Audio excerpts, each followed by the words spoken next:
Hosanna ministries రాజమండ్రిలో పరిచయం చేస్తున్నటువంటి జాన్ వెస్లీ గారి గురించి ఒక విషయం చెప్తాను, జాగ్రత్త వినండి. ఆయన చెప్పినటువంటి మాట ఏమంటే, యేసన్న గారు మాకు ఏ మర్మాలు నేర్పించలేదు, యేసన్న గారికి పెద్ద పెద్ద మర్మాలు వేయలేదు, ఆయన వాక్యమే చెప్పాడు. ఈ మాటకి నేను కూడా ఏకీభవిస్తున్నాను. ఈ రోజు నిజమైన మాటలు చెప్తే ఎవరు కూడా నమ్మరండి, ఉన్న విషయం చెప్తున్నాను. జాన్ వెస్లీ గారు చెప్పిన మాట ఏమంటే, యేసన్న గారికి పెద్ద పెద్ద మర్మాలు ఏమీ తెలియదు, మర్మాలు ఏమీ బోధించలేదు. నిజమే.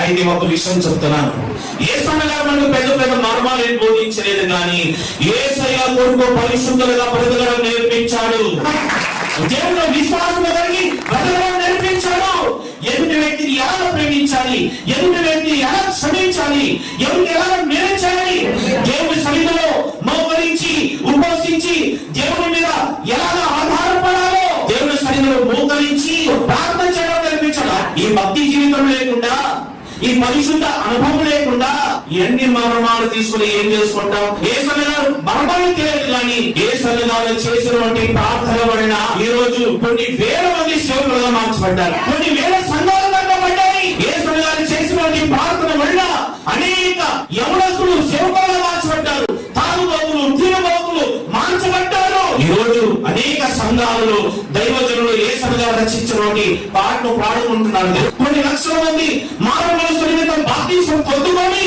పరిశుద్ధాత్మని వరం పొందుకొని యేసయ్యలో పరిశుద్ధంగా జీవిస్తున్నారు. గుడాల్లో పండుగ పెడితే దేశ విదేశాల నుండి కొన్ని లక్షల మంది వస్తున్నారు. కారణం ఏం తెలుసా? యేసన్న గారు పెద్ద మర్మాలు చెప్తాడని కాదు, యేసన్న గారు పెద్ద ప్రసంగికుడని కాదు. మరి యేసన్న గారిలో ప్రజలు చూశారు తెలుసా? యేసన్న గారికి మర్మాలు తెలియకపోయినా యేసన్న గారు ఒక భక్తి కలిగిన దైవ సేవకుడు. కొట్టండి చెప్పట్లు. యేసన్న గారు ఒక భక్తి కలిగిన దైవ సేవకుడు. ఆయన భక్తి కలిగిన దైవ సేవకుడు బ్రతికాడు. ఆయన పిల్లలైనా, ఆయన సేవకుడైనా, ఆయన శిష్యుడైనా మాకు కూడా యేసన్న గారు చెప్పిన మాట ఏమంటే, దేవుని సేవకి బోధ కాదు కావాల్సింది, మన ప్రవర్తన సరిగ్గా ఉండాలి, మన సాక్ష్యం కరెక్ట్గా ఉండాలి. మీకు పెద్ద పెద్ద మరణాలు తెలియకపోయినా పర్వాలేదు, భక్తి కలిగిన దైవ సేవకుడుగా విశ్వాసంగా మీరు మామూలుగా జీవించమని యేసన్న గారు మాకు చెప్పాడు. దేవుని స్తోత్రం.